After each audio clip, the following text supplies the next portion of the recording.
महुआ news, सच के सिवा कुछ नहीं। हर माँ बाप का सपना होता है कि उनका बेटा या बेटी पढ़ लिख कर एक अच्छी नौकरी करे, लेकिन आज की ज़िंदगी एक ऐसे शख्स की है जिसने नौकरी की सुरक्षित ज़िंदगी छोड़कर जोखिम उठाया और वही फैसला आज उनकी सबसे बड़ी ताकत बन गया है। कभी बैंक में महीने के सिर्फ 9,200 रुपये की नौकरी करने वाले अशोक मंडल आज लाखों का कारोबार कर रहे हैं।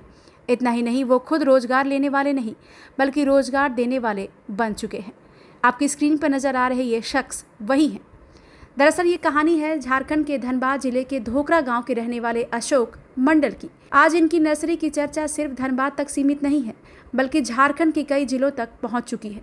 लेकिन इस सफलता के पीछे कई सालों की मेहनत, धैर्य और सीखने की ललक छिपी हुई है। आपको बता दें कि अशोक मंडल कभी SBI के जनरल ऑफिस बैंक मोड में मैसेंजर के पद पर काम करते थे। हर महीने करीब 9,200 रुपये की तनख्वाह मिलती थी। करीब 7 साल तक उन्होंने नौकरी की, लेकिन मन कहीं और था। बचपन से ही उन्हें खेती और पौधों से खास लगाव था। बैंक की नौकरी करते हुए भी उनका मन हरियाली में बसता था। यहीं से उनकी जिंदगी ने नया मोड़ लिया। बैंक में ही एक कृषि प्रबंधक से उनकी मुलाकात हुई। उन्होंने पौधों की जानकारी दी, बीज तैयार करना सिखाया, मिट्टी की पहचान बताई और नर्सरी चलाने की बारीकियां समझाई। अशोक मंडल ने इस सीख को सिर्फ सुना नहीं बल्कि उसे अपनी ज़िंदगी का रास्ता बना लिया। हालांकि नौकरी छोड़ना आसान फैसला नहीं था। एक तरफ हर महीने मिलने वाली तय सैलरी थी तो दूसरी तरफ अनिश्चित भविष्य। लेकिन उन्होंने जोखिम उठाया और साल 2014 में नौकरी छोड़ दी। इसके बाद उन्होंने तैयारी शुरू की और साल 2019 में छोटे स्तर पर अपनी नर्सरी की शुरुआत की।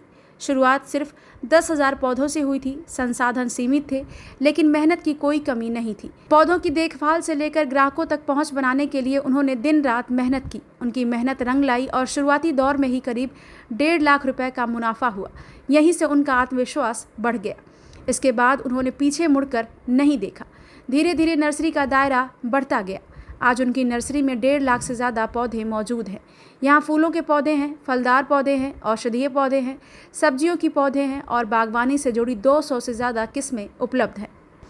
हालांकि सिर्फ पौधे उगाना ही उनकी सफलता की वजह नहीं है। उन्होंने ग्राहकों का भरोसा भी जीता।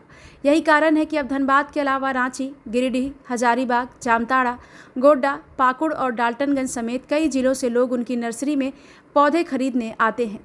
कई लोग पहले से ऑर्डर भी बुक कराते हैं। यहीं से उनकी पहचान एक सफल उद्यमी के रूप में बनने लगी।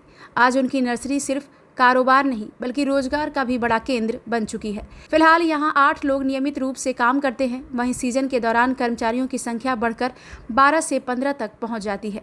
यानी जिस शख्स ने कभी खुद नौकरी की थी, आज वही कई परिवारों की रोजी रोटी का सहारा बना हुआ है। हालांकि सफलता के बाद भी चुनौतियां खत्म नहीं हुई हैं। अशोक मंडल बताते हैं कि उन्हें अब तक किसी तरह की सरकारी सब्सिडी या आर्थिक सहायता नहीं मिली है। सिंचाई के लिए बिजली की समस्या भी अक्सर सामने आती है, जिससे पौधों की देखभाल प्रभावित होती है। लेकिन इन मुश्किलों के बावजूद उन्होंने अपने कदम पीछे नहीं खींचे। अब सवाल ये है कि अशोक मंडल की कहानी हमें क्या सिखाती है।